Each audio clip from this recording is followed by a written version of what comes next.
रोहित की दीदी समीक्षा की शादी अर्पित से हुई थी। रोहित 20 साल का था, जो कि अपना पूरा दिन मोबाइल पर ही निकालता था। कभी पबजी खेलता तो कभी यूट्यूब चलाता। एक दिन अर्पित और समीक्षा समीक्षा के मम्मी पापा से मिलने आते हैं और देखते हैं कि रोहित मोबाइल से हटने को तैयार ही नहीं है। अरे रोहित, तुम्हारी तो आईआईटी की परीक्षा है ना? तुम तैयारी नहीं कर रहे हो परीक्षा की? वो सब तो मोबाइल पर ही हो जाएगा। ये देखिए, ये है गूगल। इससे जो भी पूछो वो सब बता देता है। तो आखिर कागज क्यों बर्बाद करूं? अरे पर तुम इन प्रश्नों की तैयारी बिना लिखोगे कैसे? उसमें क्या है, ये देखिए नोटपैड, बिल्कुल कॉपी जैसा है, इसी पर कर लूंगा। हम जब तुम्हारी उम्र के थे तब हम दोस्त मिलकर प्रश्न हल किया करते थे। उससे हमारी हैंडराइटिंग की भी प्रैक्टिस हो जाती थी और समय का भी अंदाजा लग जाता था। और फिर साथ में हम एक दूसरे की मदद भी कर देते थे अगर कोई अटक जाए तो।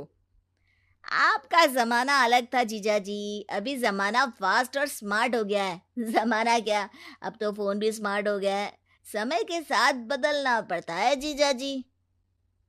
अब बस भी कीजिए आप, हर चीज को लेक्चर में बदल देते हैं। रोहित अच्छा कर लेता है परीक्षा में। इतने में अर्पित के सास ससुर जी आ जाते हैं हॉल में, और अर्पित इस बारे में बात नहीं करता। हालांकि अर्पित को लगता तो है कि पूरी तरह मोबाइल पर लगे रहना सही नहीं है, पर वो इस बात को और नहीं छेड़ता। ऐसे ही 2 दिन निकल जाते हैं। समीक्षा, मुझे काम से फोन आया था, मुझे वापस काम पर लौटना पड़ेगा। पर हमें आए हुए तो 2 ही दिन हुए हैं। अभी चले गए तो माँ और पापा को अच्छा नहीं लगेगा ना। अच्छा ठीक है, तुम रुक जाओ, मैं काम खत्म करके फिर लौट आऊंगा। एक काम कीजिए ना, परसों रोहित भी परीक्षा के लिए निकलेगा, आप उसी के साथ निकल जाना। दोनों वैसे भी बात नहीं करते, साथ में जाएंगे तो हो सकता है आप लोग आपस में बातचीत भी करने लग जाओ।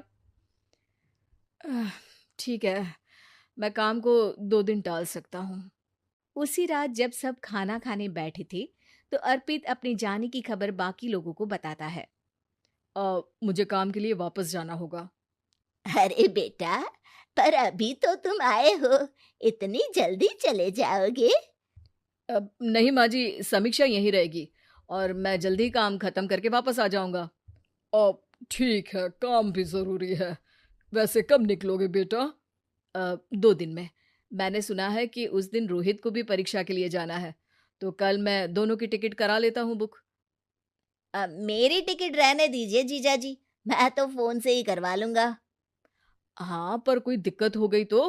अरे कोई दिक्कत नहीं होती जीजा जी, फोन सब कर सकता है। हमारे फोन के रिचार्ज से लेकर टीवी का रिचार्ज सब रोहित यही फोन से बैठे बैठे कर देता है। अब ये नई चीज तो हमारे समझ के परे है, पर अच्छा है कि रोहित जानता है। हमारी मेहनत इतनी कम हो गई भाई।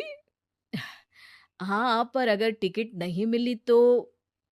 अर्पित की बात पूरी होने से पहले ही बिजली चली जाती है। अरे ये क्या हो गया, आपने बिजली का बिल भर तो दिया था ना? अरे नहीं, मैं तो भूल गया था। अरे टेंशन मत लो माँ। देखा जीजा जी, आप बिजली का बिल भी भर सकते हो, समय बदल गया है।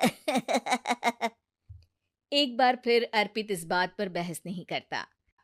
अगले दिन जाकर अपनी टिकट करवाता है और पैकिंग कर रहा होता है, जब शाम को अचानक से रोहित के चिल्लाने की आवाज आती है। नहीं, प्लीज प्लीज हो जा, ऐसा मत कर यार, प्लीज हो जा। अरे क्या हो गया रोहित? दीदी, सर्वर हैंग हो गया, मेरी टिकट नहीं हो पाई दीदी। क्या मतलब टिकट नहीं हो पाई? इतने में वहां रोहित के मम्मी और पापा भी आ जाते हैं। अरे क्या हो गया? माँ, मेरा टिकट नहीं हो पाया, सर्वर डाउन हो गया। अरे पर तूने तो बोला था कि हो जाएगा। हो जाता है, पर अब क्या करूं, ये क्या हो गया?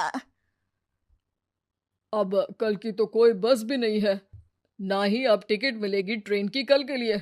मुझे तो कोई रास्ता नहीं दिख रहा। अब फिर लगता है मेरा ये साल बर्बाद हो जाएगा। घर पर एकदम से दुख का माहौल छा जाता है और सब रोहित को डांटते हैं, पर इतने में अर्पित वहां आ जाता है। आप सब रोहित को क्यों डांट रहे हैं?